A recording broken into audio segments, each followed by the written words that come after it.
လူတွေရှိမှစကားပြောတဲ့အခါပို့ပြီးတော့ယုံကြည်မှုရှိခြင်းရင်ဒီ၅ချက်ကိုလိုက်လုပ်ကြည့်လိုက်ပါ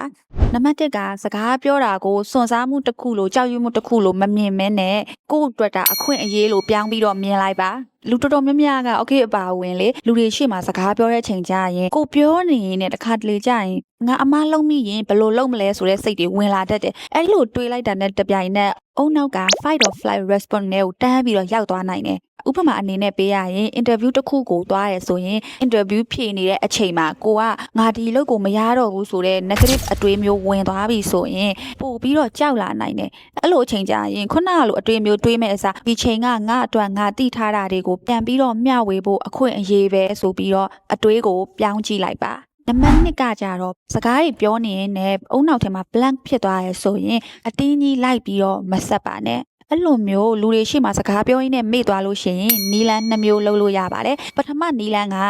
ကိုအရှိရပြောခဲ့တဲ့စကားတွေကိုအတူချုပ်ပြန်ပြောလိုက်ပါဥပမာကျွန်တော်တခုပြောချင်တာကဆိုပြီးတော့ပြန်စလိုက်ပါ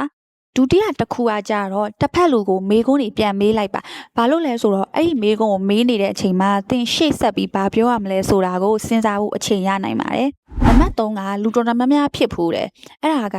လူတွေရှိမှစကားပြောနေရင်လည်းသူတို့တွေငါ့ကိုဘလို့ထင်သွားမလဲငါစကားပြောတာအစင်ရောပြေရဲ့လားဆိုပြီးတော့အတွေးတွေဝင်လာတတ်တယ်အဲ့ဒီအချိန်ကျရင်ကိုယ့်ရဲ့အာယုံကိုကိုကနေပြီးတော့သူတို့စီကိုဒီနားထောင်နေတဲ့သူစီကိုအာယုံနှစ်ဆပို့ပြီးတော့စိုက်လိုက်ပါဥပမာအနေနဲ့ပေးရရင်ခေတ်တို့ဒီ presentation လုပ်နေတဲ့အချိန်ကျရင်ကိုအာယုံမဆိုင်ပဲနဲ့သူတို့နားလဲရဲလားငါဥပမာတစ်ခုထပ်ပေးလာရင်သူတို့ပိုရှင်းသွားမလားဆိုတဲ့အတွေးမျိုးကိုပြောင်းကြည့်လိုက်ပါ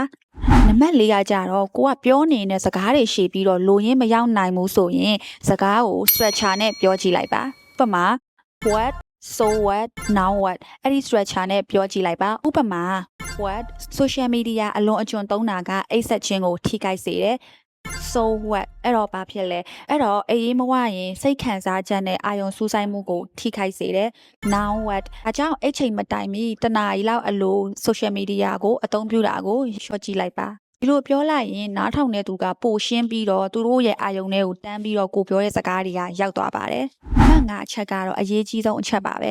စကားပြောကောင်းတဲ့လူတွေကလေနားထောင်နိုင်စွမ်းလဲအရန်ကောင်းကြတယ်တကယ်နားထောင်တဲ့လူကလေ तू ကတခြားလူပြောတာကိုနားလည်ဖို့ပဲနားထောင်တာချက်ချင်းပြန်ပြီးတုံ့ပြန်ပြီးတော့စကားပြန်ပြောဖို့နားထောင်တာမျိုးမဟုတ်ဘူးဥပမာတငယ်ချင်းတယောက်ကသူ့အလုံးမှာစိတ်ဖိစီးလာတဲ့အကြောင်းအရာကိုပြောလို့ရှိရင်ကိုကချက်ချင်းမတုံ့ပြန်မဲနဲ့အော်ဆိုလိုတာကမင်းကအခုရက်ပိုင်းအလုပ်တွေအရန်များနေလို့ stress တွေပြနေတယ်လို့ဆိုတာလားဆိုပြီးတော့အတီးပြုတ်ပြီးတော့ပြန်မေးလိုက်တာကတစ်ဖက်လူကိုကသူပြောတာကိုနားထောင်နေတယ်လို့ခံစားရစေပါတယ်